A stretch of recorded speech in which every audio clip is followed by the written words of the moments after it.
talking about being an ethical consumer and doing your own research on stuff, one of the bigger things that you've been kind of talking about is birth control and how this has been pushed onto young girls for so long, and it's really not as safe or ethical as people have said. I kind of just discussed that a little bit more.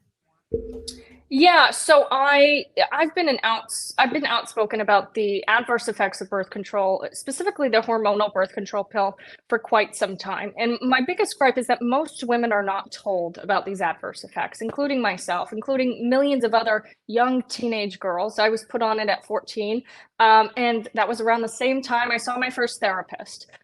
Birth control, we're seeing the studies come out now with a mountain of evidence showing that birth control increases your risk for depression and suicide. And we aren't told this. Okay. Now you can even order it online. That's the thing. They want it as accessible as possible, which is fine. And this isn't to say that no women should use birth control. Birth control can be helpful for many women, and it can also be helpful for different medical conditions like endometriosis. But women deserve to know the risks outside of this basically terms and conditions packet. If you open up a birth control packet, the side effects are like this big. It's like the terms and conditions. Nobody's reading that. It should be on the doctors to tell women. We should have education about these effects so that women can make those informed decisions for themselves. And that's really the big issue here is there's not a whole lot of informed consent going on with birth control. Women are just told that, this is women's rights right there. That is the pamphlet you pull out, and that's what you need to. Your doctor doesn't say, make sure you read this when you get home. Never. So we really need to have informed consent on this. Women should be aware of these effects. I don't think women are too stupid that, in the NBC article that was referenced above, they really went into this argument that if you tell women and girls about the adverse side effects of birth control, they're not going to use it because they really think women are just too stupid, right, to weigh their own decisions. But at the end of the day, if they think they don't want to make that trade-off, they shouldn't have to. Okay. Yeah. And there are other birth control methods. They're saying, it's not worse than pregnancy, la di da. But you could tell a man to wear a condom. And what they're telling women is that the side effects of birth control, depression and suicide, those aren't worse than telling a man no or telling a man to wrap it up. No, you're absolutely right. But this is the issue, and I remember when you first started talking about this too. That's part of the problem. We just don't have informed consent in our medical community. Period. I advocate for informed consent when it comes to trans issues as well. Like I actually am on an informed consent model where I signed off as a fully functioning adult, knowing what I was getting myself into. The problem becomes when they start advocating this, like pushing it on their patients, like this is what's going to help you, this is what's going to happen, and then not telling you the full side effects of that. Like I've actually said before in speeches that I would rather a doctor tell me I have no idea what this is going to do to you, but it's your body, your choice, than them tell me a bunch of lies or not tell me all the information, right? And part of that information is that they just don't know.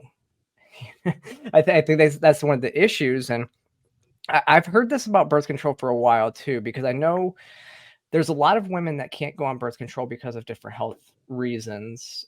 Lupus being one of them. It can cause a lot of issues and cause blood clots and everything like that. People in my life have had to deal with that. So it's just really interesting that that you see the medical community doing this over and over again. And I really think that it really comes down to, like you said, do your own research. When COVID should have taught us that everybody needs to do their own research because, whether it's incompetence or malicious, nobody is going to tell you all the information. You have No, to go find it. and these people, Big Pharma is incentivized not to tell you the whole story, right? Big Pharma is incentivized to make it sound a lot more flowery and a lot more easy than it actually is. And that's not to say that all of these things, all of these medications are bad. medication science is a good thing in so many ways. It's saved a lot of lives. But pretend like Big Pharma is not motivated to have more people on these medications that maybe don't need to be is Mm-hmm. delusional and willfully ignorant at this point with the amount of research and information we have available right now.